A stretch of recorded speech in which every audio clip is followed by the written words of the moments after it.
हाँ हूँ कि जहाँ हजारों के मजमे को संजीदगी बख्शी जाती है, ऐवान बातिल में लर्जा पैदा करने वाली एक बेबाक आवाज जिन्हें दुनिया अनवरुल हक के नाम से जानती है। मेरा बहुत ही दिली गहराइयों से मैं हजरत वाला का इस्तिकबाल करता हूँ इन चार मिसरों से कि तुम अपने वाइज बनने का अजब अंदाज रखते हो, खतीबुल असर होने का तुम एजाज रखते हो। नहीं कहता फकत इब्ने हसन जमाना सारा कहता है कि तुम फन्ने खिताबत होने की हंसी परवाज रखते हो। मेरा इशारा कलाम मौलाना अनवारुल हक सादिक साहिब दामद बरकातुहुमुल आलिया कि आप तशरीफ लाएं और अपने खिताब से हम सामीन को महसूस फरमा दें। जनाब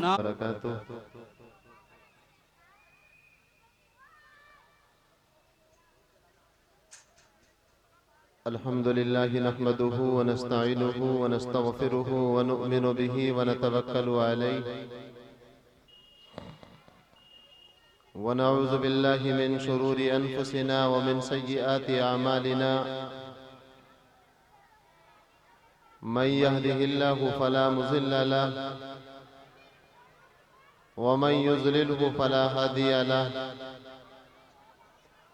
वनशहदु अल्ला इलाहा इल्लल्लाहु वहदहु ला शरीका लहु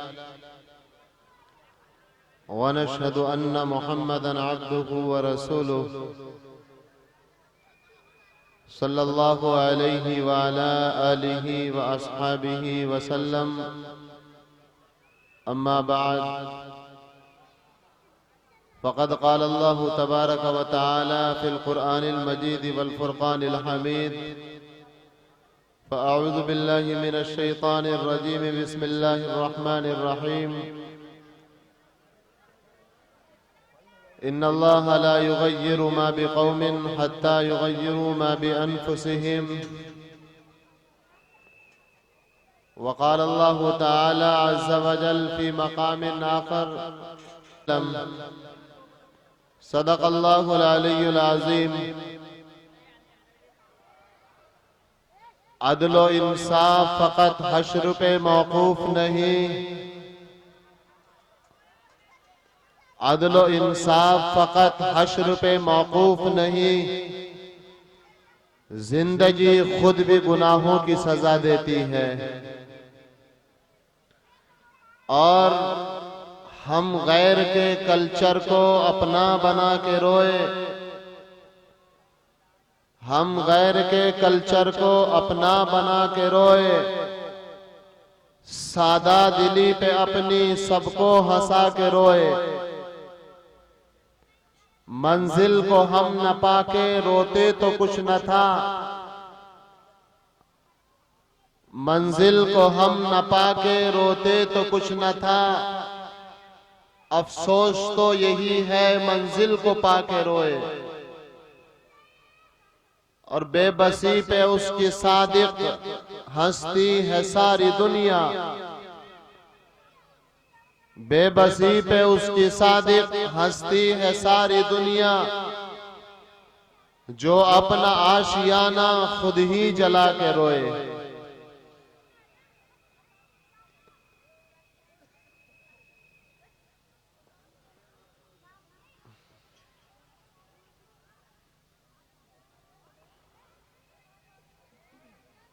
काबिल कद्र उलमाए किराम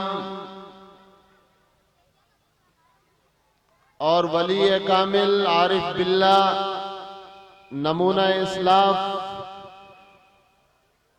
मुजव्विद कुरान खादिम कुरान हजरत कारी मोहम्मद यासीन साहब दामत बरकातुहुमुल आलिया, जो आज के इस इजलास की सदारत फरमा रहे हैं, अल्लाह से दुआ है अल्लाह हजरत का साया तादेर हमारे सर पर कायम रखे।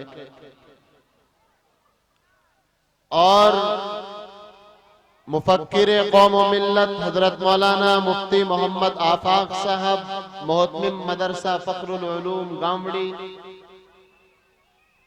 इस मदरसे के जिम्मेदार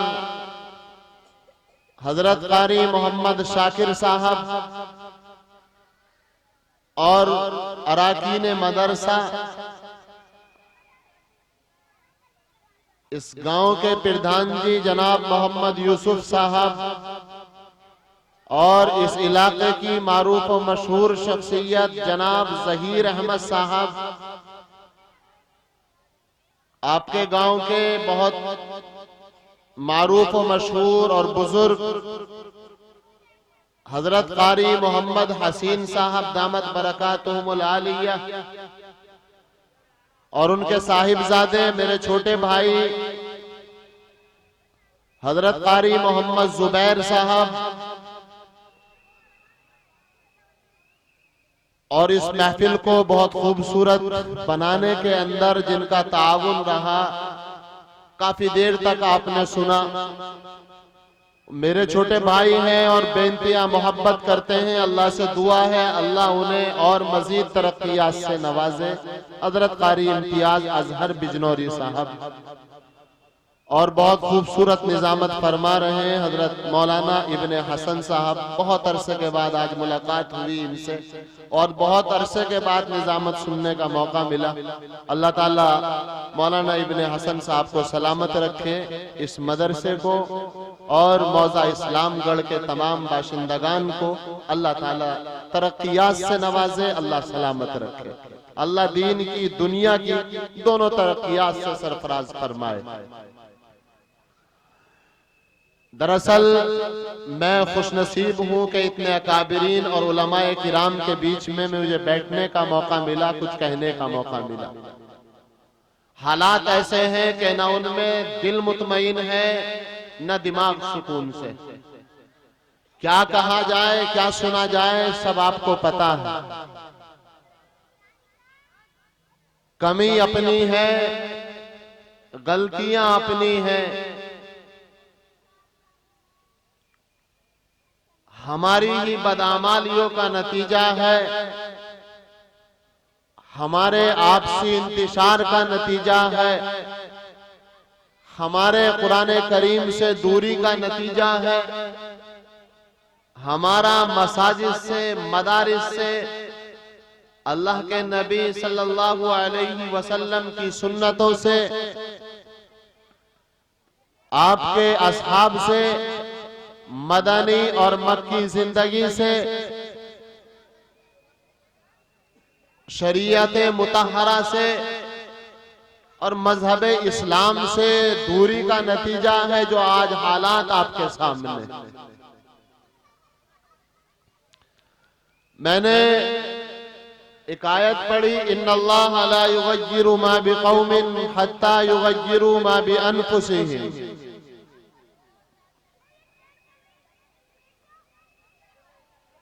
अल्लाह ताला जब तक उस कौम के, उस समाज के, उस तबके के हालात नहीं बदलता, जब तक कि वो खुद अपने हालात को बदलने की कोशिश न करे।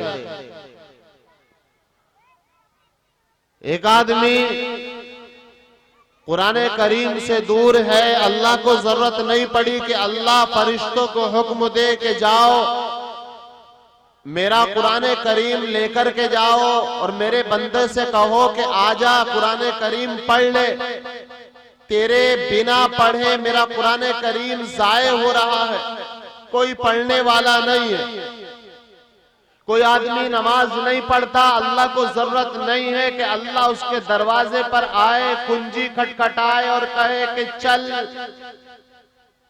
नमाज पढ़ ले, मसाजिदे बंद होने को है, कोई पुरसान हाल नहीं है।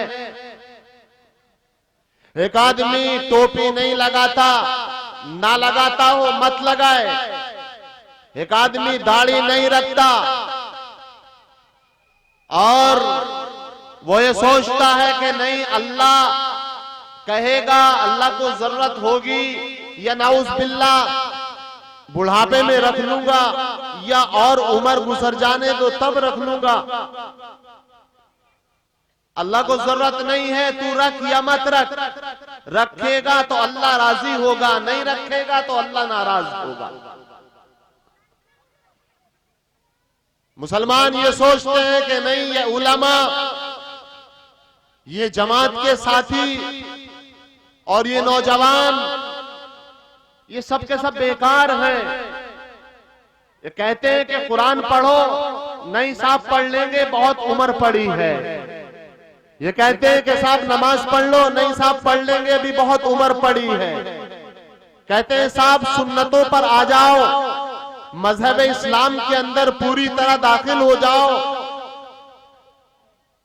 अपने आप को मदारिस के अंदर दाखिल करो, अपने बच्चों को भेजो, खुद भी जाओ, मसाजिद को पुर करो कि नहीं साहब अभी बहुत लंबी जिंदगी है, कर लेंगे। याद रखना मुसलमानों, बात तो और दूसरी कहनी है, लेकिन मैं ये कहता चलूं, ए बच्चों, जो कौम अल्लाह की किसी चीज की नाशुक्री करती है, अल्लाह उससे उस नेमत को छीन लेता है। तुम्हारे पास कुरान होते हुए इसकी नाशुक्री करोगे, अल्लाह कुरान को छीन लेगा। टोपियां लगाना सुन्नत है, नहीं लगाओगे अल्लाह छीन लेगा। दाढ़ी रखना सुन्नत है, एक दिन वो आएगा इसके ऊपर पाबंदी लगा दी जाएगी, नहीं रखते हो मत रखो। एक नमाज पढ़ना फर्ज है, नहीं पढ़ोगे एक दिन आएगा अल्लाह नमाज की नेमत को छीन लेगा।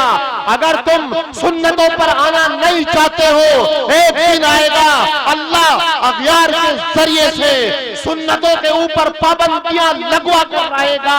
अगर तुम अपनी बहनों को, अपनी बच्चियों को, अपनी बेटियों को, अपनी औरतों को पर्दे के अंदर मलबूस करना नहीं चाहते हो, एक दिन आएगा अल्लाह ताला ऐसे कवानीन को नाफिज करवाएगा, कपड़े उतारने के ऊपर मजबूर हो जाएंगे, सरेआम छीन लेगा अल्लाह ताला इस पर्दे की नेमत को। उठाकर देखिए पोसीनिया की तारीख को, उठाकर पढ़िए उंदलुस की तारीख को, उठाकर पढ़िए स्पेन की तारीख को। फुला फुला फुला फुला शहर थे जिनके अंदर हमारा वजूद था, हमारी बादशाह थी, सब कुछ था, खत्म हो चुका सब कुछ। गैरों की कमी बताते हो, अपनी कमी कभी तलाश नहीं करते। जिस नेमत की नाकदरी होगी अल्लाह उस नेमत को छीन लेगा। दाना जमीन पर गिर जाए उसको उठा लिया जाता है, क्यों? हमें रोज खाना होता है ना, कि नहीं बेटा खाना नहीं जाया करते हैं, नहीं है ये बात आज भी। दूध गिरा दिया जाता है, नहीं बेटा दूध नहीं गिराया करते, हाथ फेर देती है हमारी माएं और बहनें, है ये नहीं। एक मुसलमान को अल्लाह ने जवानी दे रखी है, उसकी जवानी इस्लाम के, दीन के, नबी के, अल्लाह के, सहाबा के, कुरान के काम नहीं आ रही, छीन ली जाएगी, देखते रहे। आंखें हैं, दीन के काम आई, कभी रोए इनसे, कभी याद किया अल्लाह तबारक व तआला को ज़ारो कतार होकर। बिजनौर के अंदर चले जाओ, नजीबाबाद चले जाओ, नगीने चले जाओ, MBBS डॉक्टरों के यहाँ जाकर के देखो, BOMS के यहाँ जाकर के देखो, भीड़ लगी रहती है कि डॉक्टर साहब पेट में दर्द है, हाथ में दर्द है, सर में तकलीफ है, दिल में तकलीफ है, अजीबो गरीब बीमारियां। एक और कोरोना वायरस आ गया, पूरी दुनिया परेशान है, पूरी दुनिया परेशान है। सुन रहे होंगे आप लोग भी, पूरी रात हो गई डॉक्टर साहब सो नहीं पाया, बेचैन रहा, करवटें बदलता रहा, सही सी दवाई दे दीजिए। पूरे जिले में डॉक्टरों के यहाँ लाइन लगती है, लेकिन उन लाइन लगाने वालों में एक मुसलमान ऐसा बताओ, डॉक्टर साहब इन हालात को देखकर मेरा दिल बेजार हो गया, रातों करवटें बदलता रहा, कुरान को सीने से लगाता रहा, मस्जिद के अंदर जाकर अपनी पेशानी को रगड़ता रहा और चूमता रहा, ए अल्लाह, ए अल्लाह, ए अल्लाह, अब बस भी कर, अब बस भी कर, अब बस भी कर, बहुत कुछ हो चुका, अब कुछ नहीं रहा हमारे पास, तबाह कर के लिए इतना रोया, इतना रोया, इतना रोया। डॉक्टर साहब मेरी आंखें जलन कर रही है, पेट में तकलीफ है। अल्लाह की याद में, अल्लाह के डर से, अल्लाह के खौफ से, नबी की मोहब्बत में, इस उम्मत के गम के अंदर और हालात को देखते हुए पूरी रात मछली की तरह तड़पता रहा। तबीयत खराब हो गई, दवाई दे दीजिए। एक मुसलमान नहीं ऐसा सोचते हैं फैसले होंगे हमारे। जैसे आमाल जमीन से आसमान की तरफ भेजोगे, ऐसे ही फैसले आसमान से जमीन की तरफ उतारे जाएंगे।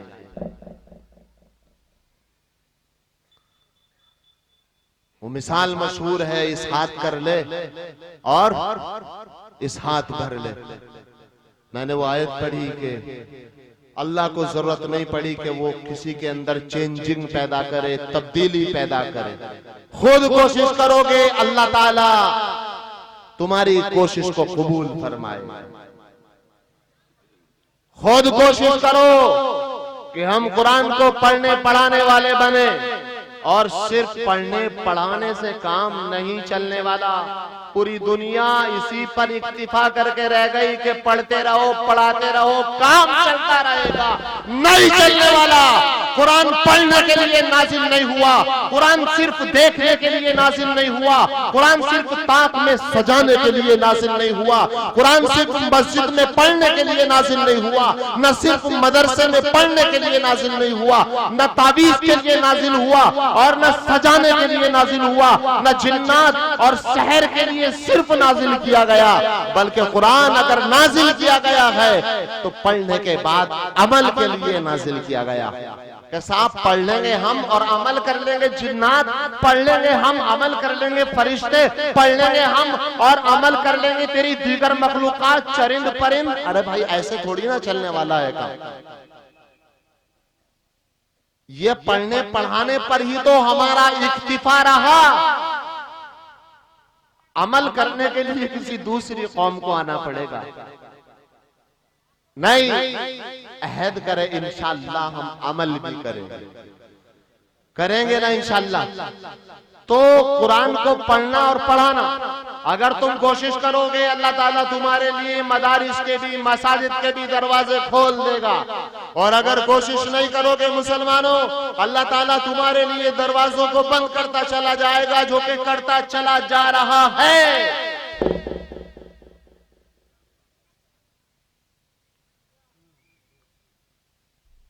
और आप हालात को देखिए, क्या तब्दीली आ रही है। मस्जिदें अब भी, कितनी आबादी है इस गांव की मौलाना इब्न हसन साहब?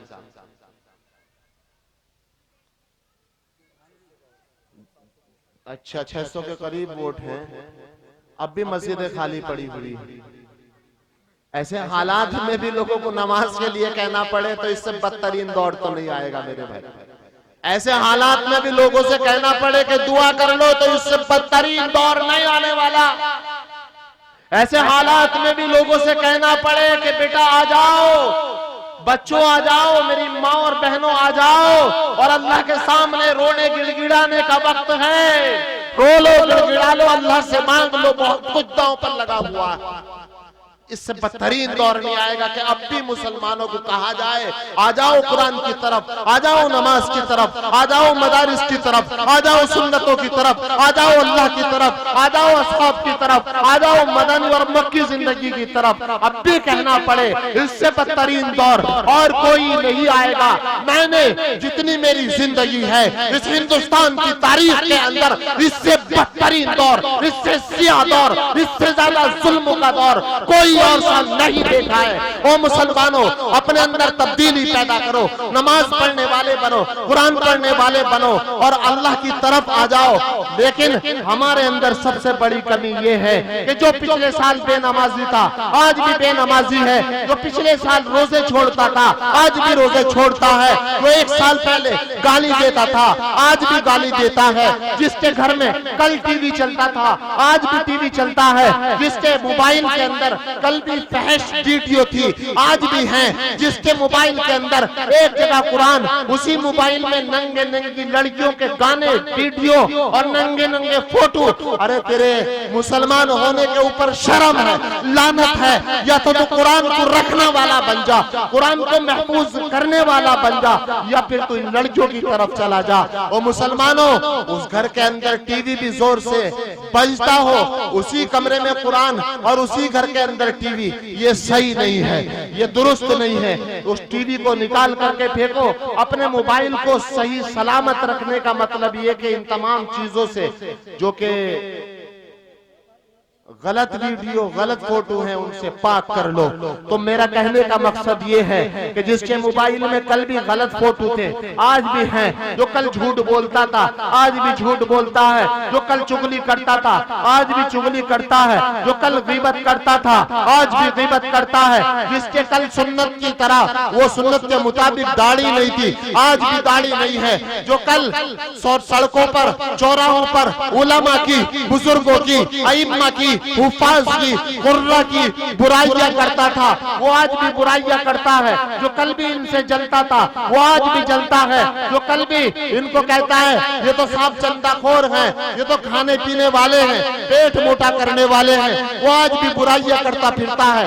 जिसकी घर की बहू बेटियां कल बेपर्दा थी, आज भी बेपर्दा है। जिसको कल भी नमाज का शौक नहीं था, आज भी नमाज का शौक नहीं है। जो कल कुरान से दूर था, आज भी कुरान से दूर है। जिसको कल भी हज का शौक नहीं था, आज भी हज का शौक नहीं है। कल भी नबी अकरम सल्लल्लाहु अलैहि वसल्लम के रोज़ाए अक़दस के दीदार की तमन्ना ना थी, आज भी तमन्ना नहीं है। कल भी मुसलमानों की लुटती हुई इज्जत का कोई ख्याल ना था, आज भी कोई ख्याल ना है। कल भी कुरान की जो बेहुरमती हो रही है, उसकी कोई परवाह ना थी, आज भी कोई परवाह नहीं है। तो मुसलमानों, ये कैसी तब्दीली है, ये कैसी तब्दीली?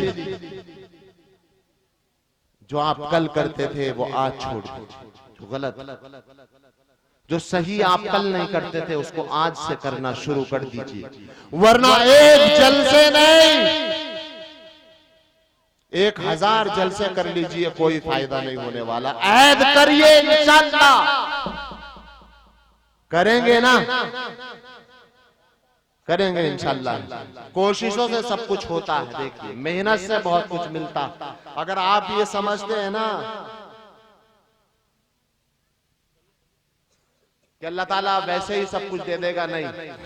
इस हिंदुस्तान में, इस दुनिया के अंदर, आप हिंदुस्तान के एक मशहूर क्रिकेटर सचिन तेंदुलकर की जिंदगी उठा करके देखें, आप ये समझेंगे कि वो वैसे ही इस दुनिया का बेताज बादशाह, बेताज क्रिकेटर बन गया था। उसने अपने 24 साल की जिंदगी के अंदर, जब उसकी 24 साल क्रिकेट खेलने के दौरान, उसने एक भी छुट्टी नहीं की। 24 साल, कितने साल भाई? 24 साल तक छुट्टी नहीं की। और यहाँ 24 दिन किसी के नेक काम को लगातार नहीं कर पाते। जिसने बल्ब बनाया उसकी जिंदगी को पढ़िए। आज हम कहते हैं कि हम तरक्की याफ्ता हैं, एक सुई नहीं बनाई आपने मुसलमानों। ये पेन इस्तेमाल करते हो ना, ये पेन तुम्हारा बनाया हुआ नहीं है। बात करते हैं तरक्की की, बात करते हैं तालीम की। ये जो कुरान तुम पढ़ते पढ़ाते हो, ये हिंदुस्तान के अंदर तुम्हारी जो प्रिंटिंग मशीनें है ना, वो तुम्हारी नहीं है। उसके इजाद करने वालों की हिस्ट्री उठा करके देखिए, पढ़िए। एक नाखून कटर नहीं बना सके आप। जिन मुसल्लों पर चौड़े होकर नमाज पढ़ते हैं हम लोग, वो मुसल्ले चाइना से आते हैं, चाइना से। जिन तस्बीहों को जोर जोर से पढ़ते हैं हम, उन तस्बीहों का इजाद करने वाला चाइना है। सऊदी अरब के अंदर अगर एक साल भी न्यूजीलैंड अगर जानवर भेजना बंद कर दे तो मुसलमानों के लिए जानवरों का इंतजाम ना हो सके। सऊदी अरब के अंदर, सऊदी अरब के अंदर न्यूजीलैंड और दीगर ममालिक से जानवर जाते हैं, तब वहां पर कुर्बानियों का इंतजाम होता। समझ रहे हैं? बहुत पुरानी तारीख है जो ये कुरान की और तमाम किताबों की जो प्रिंटिंग मशीन होती है वो सबसे पहले इजाद की गई थी, लेकिन उस पर भी पाबंदियां लगा दी गई थी। वो बहुत लंबी तारीख है। आप बताइए ना, ये माइक जिस पर मैं बोल रहा हूँ इसका इजाद करता कौन है? ट्यूबलाइट का इजाद करता कौन है? कपड़े जो बुन रहा है आज, जो मशीन ये लगा रहा है, उसका इजाद करता कौन है? आप सोचिएगा जाकर के जरूर घर के अंदर, और जितनी भी चीजें आप देखेंगे और गौर करिएगा इनका इजाद करने वाला कौन है। यहूदी इस दुनिया के अंदर कितने परसेंट हैं जाकर के देख लीजिएगा। यूट्यूब के अंदर चंद परसेंट यहूदी हैं, पूरी दुनिया के ऊपर उनका सिक्का चल रहा है, उनका राज चल रहा है। क्यों? इसलिए कि हर चीज निकलने वाली। लैपटॉप किसने इजाद किया? अगर आज यहूदी इसराइल लैपटॉप की इजाद बंद कर दे, पूरी दुनिया के मुस्लिम ममालिक तरस जाएंगे लैपटॉप के लिए, उनका काम नहीं होगा, ऑफिस बंद हो जाएंगे, दफ्तरों का निजाम दरहम बरहम हो जाएगा। मोबाइल किसने इजाद किया? मोबाइल की टच किसने इजाद की? मोबाइल की जितने भी बटन है वो किसने इजाद किए? बैटरी को किसने इजाद किया? हम सीना तान कर फिरते हैं, साहब हम नबी वाले हैं, हम मोहम्मद वाले हैं, हम कुरान वाले हैं, हम दीन वाले हैं, हम अल्लाह वाले हैं, हम किताब वाले हैं। पहले भी लोग कहते थे हम नबी वाले हैं, हम कुरान वाले हैं, हम बनी इस्राइल वाले हैं। अल्लाह ने उनको क्यों तबाह कर दिया? उनको क्यों कत्ल कर दिया? उनको क्यों जलील कर दिया? उनको क्यों रुसवा कर दिया? तारीख पढ़ करके देखना। वक्त कम है, वक्त कम है, फिर मुलाकात होगी, बताई जाएगी इंशाअल्लाह ताला। वो भी दावे करते थे हम नबी वाले हैं, हम कुरान वाले हैं, हम इस तरीके से अल्लाह हमसे राजी है। अल्लाह ने सफाए हस्ती से मिटा करके फेंक दिया। साहबा ने कितनी चीजों को बनाया। साहबाए किराम अल्हम्दुलिल्लाह सुम्मा अल्हम्दुलिल्लाह हर मैदान के अंदर माहिर थे, हर चीज के अंदर माहिर थे, हर जुबान के ऊपर उनको उबूर हासिल था। आपसे उर्दू आ गई तो हिंदी गायब, हिंदी आ गई तो इंग्लिश गायब, इंग्लिश आ गई संस्कृत गायब, संस्कृत आ गई तो दूसरी जुबान गायब। नहीं, आज का तकाजा है वो मुसलमानों अरबी के साथ उर्दू भी पढ़ो, उर्दू के साथ हिंदी भी पढ़ो, इंग्लिश भी पढ़ो, हिस्ट्री की किताबें पढ़ो, कानून की तारीख भी पढ़ो। आपको मालूम होना चाहिए धारा 144 क्या है, आपको मालूम होना चाहिए 307 क्या है, आपको मालूम होना चाहिए धारा 308 क्या है, आपको मालूम होना चाहिए सीआरपीसी की तमाम धाराओं के बारे में आपको पता हो। आज एक मुसलमान के साथ एक हादसा हो जाए, पूरे गांव में जहीर साहब और हमारे कारी यासीन साहब बैठे हुए हैं, एक आदमी पर्चा लेकर के घूम जाए, एक एप्लीकेशन लिखने वाला नहीं मिलता है सही तरीके से, एक एप्लीकेशन लिखने वाला नहीं मिलता। यह है हमारी तरक्की, यह है हमारी समझदारी। चलिए बिजनौर के अंदर मैं दिखाता हूं हमारे गैर मुस्लिम भाइयों के 10, 12 साल 15 साल के बच्चों को पकड़िए, उससे कहिए लिख एप्लीकेशन, वो लिख के दिखाएगा आपको। सीआरपीसी की बातें करते हैं आप, आपको ये नहीं मालूम जिले के अंदर कितने अधिकारी होते हैं, बड़ा कौन होता है, छोटा कौन होता है, उसके नीचे क्या होता है, कौन से कितने विभाग हैं। क्या इंसाफ मिलेगा आपको? खाक इंसाफ मिलेगा। ऐसा इल्जाम देते हैं दूसरों को, जानकारी आपको नहीं है, मालूम करिए। अगर आपको इंसाफ नहीं मिल रहा यहाँ से इलाके से, और दूसरे बहुत सारे रास्ते, मानव अधिकार बोर्ड है, जाइए उसके अंदर। खैर मौजू अलग जा रहा है, लेकिन मैं ये कहना चाहता हूँ मुसलमानों अपने अंदर अपनी सोच को, अपने हालात को तब्दील करो। करेंगे ना इंशाल्लाह। सब तालीम हासिल करो, मालूम करो। ये जो लड़कों सुधर जाओ, मान जाओ, व्हाट्सएप फेसबुक पर उल्टी चीजें नहीं लिखा करते, आ रही नहीं समझ में, जिससे कि देश के हालात खराब हों, ऐसी कोई चीज पोस्ट नहीं करना, ना फेसबुक पर ना व्हाट्सएप पर, वरना तो बहुत बुरे उसके नुकसानात उठाने पड़ेंगे। आगे समझ में नहीं। और जो तुम ये फिल्मों में, गानों में और टिकटॉक पर अपनी जिंदगी तबाह व बर्बाद कर रहे हो ना, इससे अच्छा ये है बहुत सारे लॉयरों ने अपने चैनल बना रखे हैं यूट्यूब पर। बहुत सारे लॉयरों ने, पूरे देश की जानकारी है, तिजारत की जानकारी है, ज़राअत की जानकारी है। आप सुन करके देखिएगा इंशाअल्लाह ताला, सुनिएगा जरूर। तो उनमें अपना वक्त लगाइए और कुरान करीम सीखने सिखाने के अंदर भी जरूर वक्त लगाइएगा। मैंने एक आयत और पढ़ी थी, अफराइता मन इत्तखज़ इलाहहु हवा। क्या आपने उस शख्स को देखा कि जिसने अपने नफ्स को अपना खुदा बना लिया? यानी हमारे जो हालात हैं वो ये हैं कि हमारे जी में आता है ना तो हम किसी का अदब कर लेते हैं, नहीं जी में आता तो नहीं करते। मर्जी मेरी साहब, मैं तो अपनी जिंदगी का खुद मालिक हूँ। मैं अपने चचा को सलाम करूं ना करूं, कौन सा माई का लाल है जो मुझसे सलाम करवा लेगा? ये अल्फाज होते हैं हमारे, ये अल्फाज होते हैं। यह अहद करें गांव के हर एक आदमी को इंशाअल्लाह आज से सलाम करेंगे इंशाअल्लाह। हर छोटा बड़े को, हर बड़ा छोटे को सलाम करने का रिवाज बनाएगा आज के बाद इंशाअल्लाह। और मैंने बताया कि अपने नफ्स को हमने जो खुदा बना लिया है ना, हमारे जी में आता है तो हम अपने माँ बाप का अदब कर लेते हैं, नहीं जी में आता है तो जाओ जी। हम जी में आया तो पड़ोसियों का हक अदा कर दिया, नहीं जी में आया तो नहीं अदा किया।